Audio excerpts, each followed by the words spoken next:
Special episode nagkapihan sa DOH Ilocos Region tinuon sa road safety at pag-alala sa nasawi.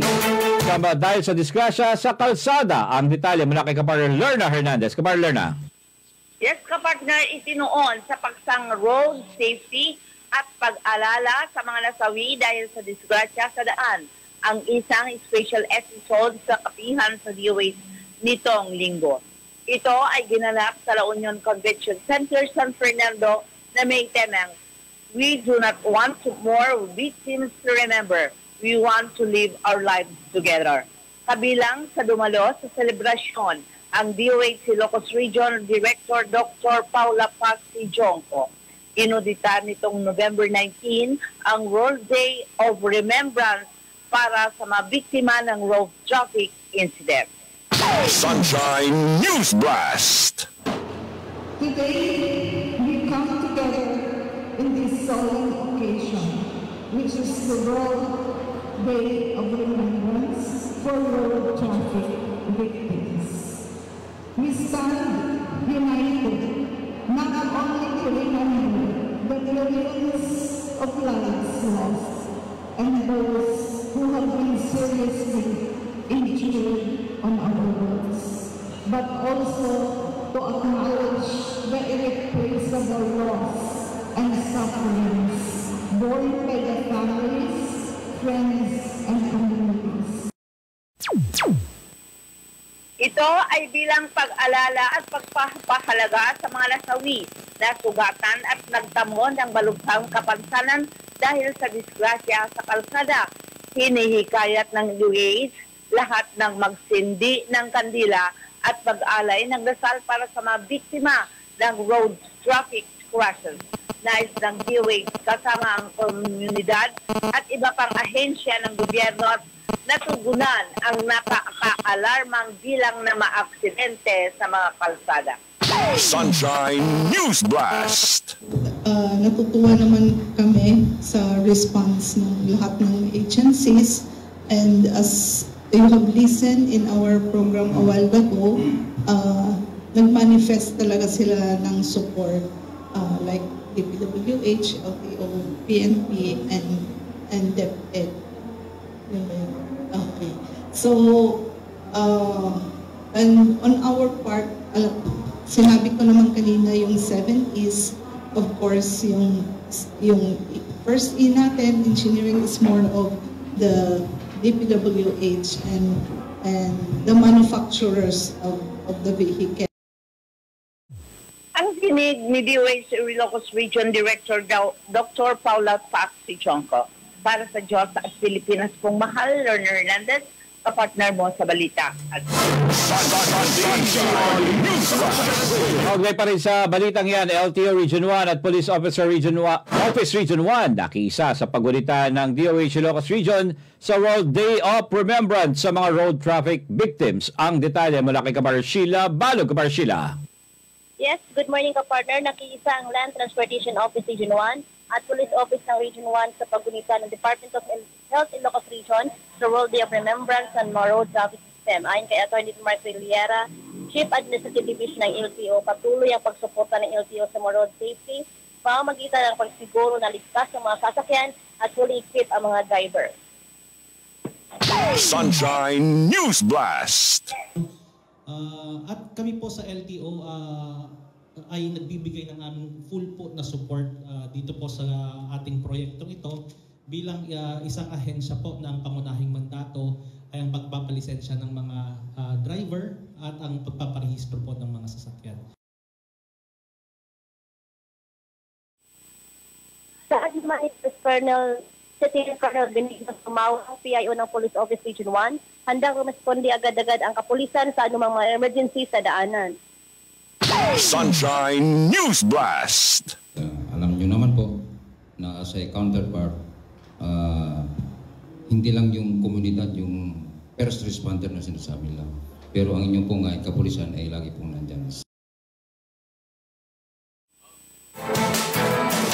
Dagdag ni Sumawag sa buong Region 1 simula sa Enero hanggang Oktubre taong 2022, umabot sa mahigit 301 ang kaso, samantala ngayong taon, the same period, nakapagtala naman ng 307. mas mataas ang aksidente sa daanan ngayong taon kaysa noong nakaraang taon. Sunshine News Blast.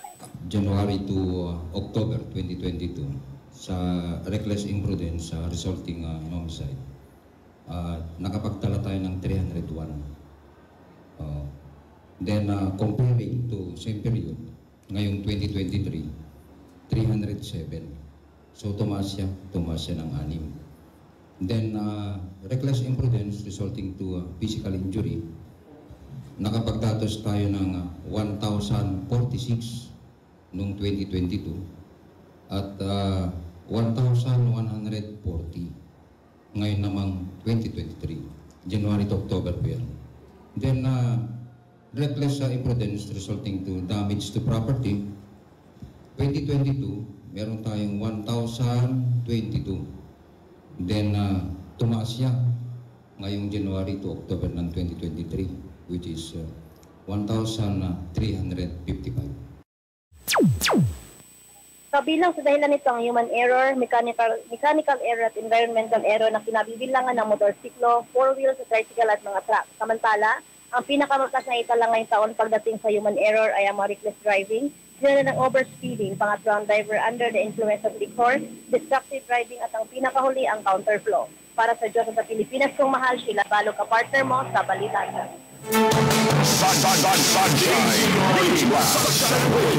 Dagdag pang balita kaugnay dyan, Department of Ilocos Region Director si Dionco nanguna sa signing of support para mabawasan ang road accident sa Region 1. Ang detalye sa pagbabalik ni Kapartner Lerna Hernandez. Kapartner Lerna.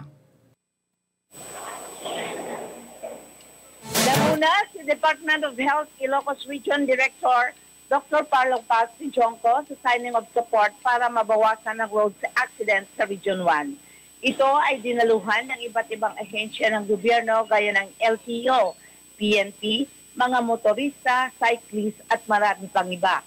Ayon kay Director si Dionco, naging matagumpay ang pagdiriwang dahil na rin sa pakikiisa ng bawat isa.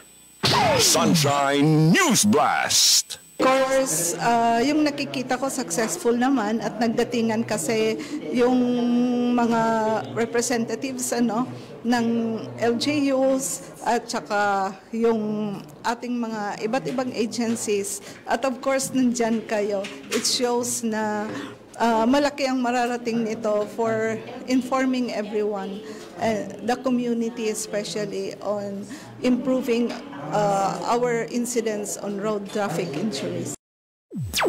Ani Dr. Dionco, kung magtutulungan ang komunidad at ang gobyerno, bababa ang insidente ng road accident sa bansa at dito na rin sa Region 1.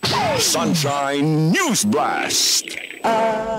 Okay, na-meet naman po, and of course ganun naman talaga yon sa umpisa, but there will be more people joining pag nakikita na nila yung results. And of course we are hoping that bababa talaga ang incidents natin.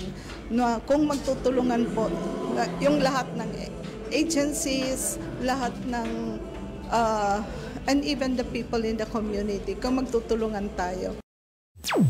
Dagdag ni Dr. Dionco, ang gawaing ito ay proven and tested na dahil nagawa na niya ito sa Leyte, kaya umaasa ang director na bababa rin ang kaso ng road accident dito sa Region 1. Para sa Diyos at Pilipinas kong mahal, Lerna Hernandez, kapartner mo sa Balita at Review. At sa iba pang mga balita, Mayor Belen may babala ukol sa posibleng pagkawala ng internet base sa isang scientist. Ang detalye mula kay Kapartner Letmore Briguera. Kapartner Let. Balikan natin si Kapartner Let maya-maya. Samantala, Santa Barbara LGU, may higit 1,000 scholar bayan nakahanda sa dry condition na posibleng maranasan ng probinsya. Ang detalye mula kay Kapartner Big Town. Kapartner Big. Yes, good morning, kapartner. Abot na sa mahigit 1,000 scholar mayroon ngayon ang bayan ng Santa Barbara, at bukod pa rito, nagbigay si Mayor Carlito Zaplan ng 30,000 pesos kada semester sa isang scholar. Ito ang inihiyag ng alkalde sa exclusive interview ng Sunshine Radio News Team. Sunshine News Blast. Meron akong nanggagaling sa nagbibigay ako per semester 30,000. 1 year 60,000. Nasa lang yun, konti lang yun. Nasa may kita lang, 1,000. Ang kasama ko nagtatrabaho niyan si former counselor, Angel Tamayo. Naabutan din ng Sunshine Radio News Team ang pagbisita ng University of Pangasinan kung saan nag-alok ito ng hanggang 50% discount sa mga scholar ng Santa Barbara LGU. Samantala sa ating Mayor Zapla na nakahanda ang bayan ng Santa Barbara sa posibleng dry condition na mararanasan ng probinsya. Dahil ayon sa Pag-asa, isa ang Pangasinan sa makaranas ng dry condition ngayong huling bahagi ng Nobyembre.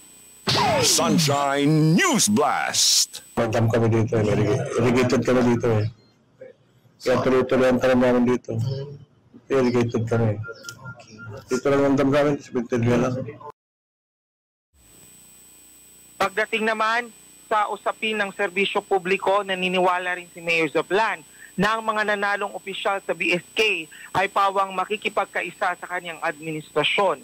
Samantala, abangan ngayong araw ang Christmas lighting ng bayan ngayon ngang November 20, 2023. Para sa Diyos sa Pilipinas kung mahal, Vic Tahod, kapartner mo sa balita at serbisyo. Samantala, Mayor Belen may babala ukol sa posibleng pagkawala ng internet base sa isang scientist. Ang detalye mula kay kapartner Ilet Mor Briguera. Kapartner Ilet. Posibleng mawala ang internet at signal nito sa loob ng isang linggo o isang buwan.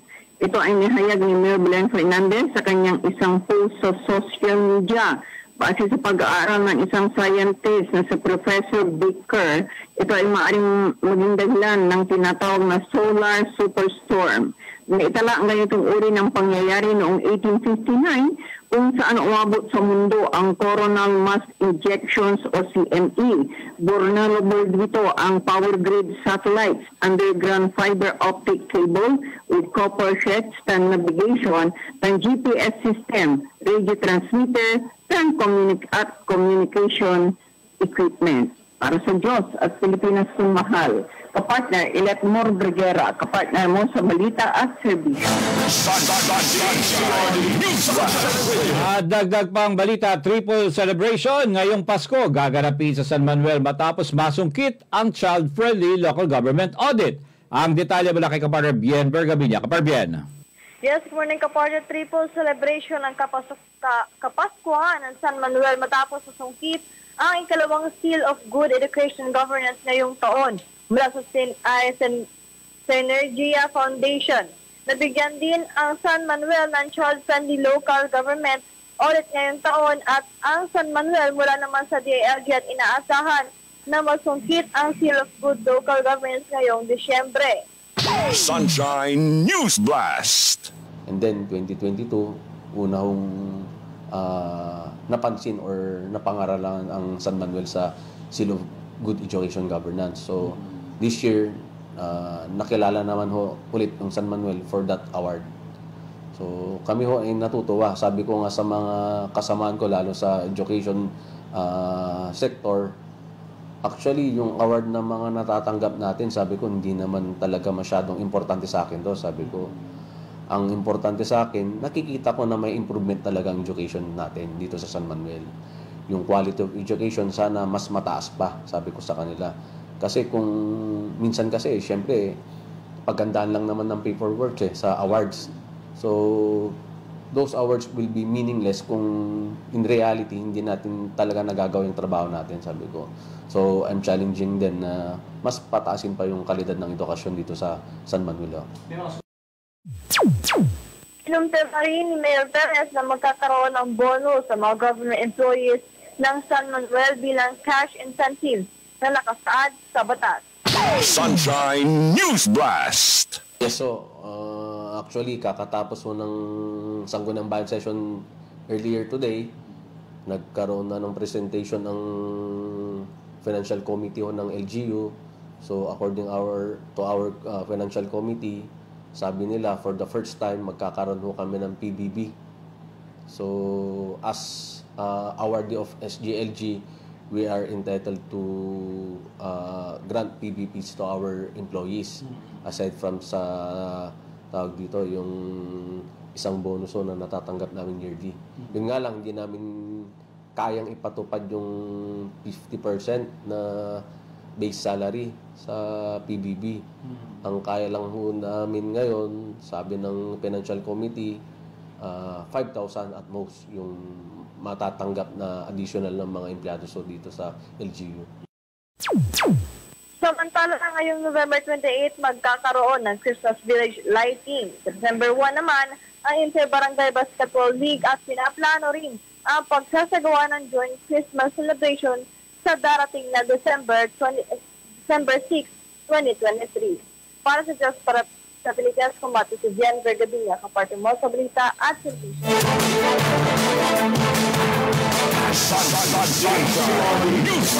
At para sa huling detalye ng ating mga balitang regional, 4 na nawawalang mangingisda sa Infanta, Pangasinan, nasagip sa Candelaria, Zambales noong Huwebes. Ang detalye mula kay Kapartner Vic Taud. Kapartner Vic. Yes, Kapartner Jane, na-rescue ng kapwa mga mangingisda ang 4 na iba pang mga mangingisda mula sa Infanta, Pangasinan sa katubigan ng Candelaria at Zambales nitong Huwebes ng tanghali ayon sa opisyal ng Philippine Coast Guard. Ayon kay PCG Pangasinan Station Commander Alexander Corpus, hinihatid ang mga mangingisda sa Infanta ng Candelaria Disaster Risk Reduction and Management Office at itinurn over sa mga opisyal ng bayan. Ang mga nailigtas ay ang boat skipper na si Edgar Behar, Jake Behar, and ng Barangay Kato, Melchor Mulato ng Barangay Bayambang, at Arnel Awanan ng Barangay Batang. Dagdag ni Corpus na kauwi ng mga ito sa kanilang pamilya. Magugunitang Martes o November 14 pa nang matanggap ang balita na nawawala ang mga ito. Samantala, 4 na iba pang mga mangingisda sa Agno, Pangasinan ang na-rescue naman ng MV Deryang Space galing Hong Kong nitong Sabado. Namataan ang mga ito nang dumaan ang cargo vessel ng MV Deryang Space mula sa Hong Kong at agad na sinagip. Ang mga ito ay dinala sa Subic para i-turn over sa Philippine Coast Guard ayon kay Rear Admiral Arman Balelo, tagapagsalita ng PCG. Para sa Diyos at sa Pilipinas, kumahal, Vic Taud, kapartner mo sa balita at serbisyo.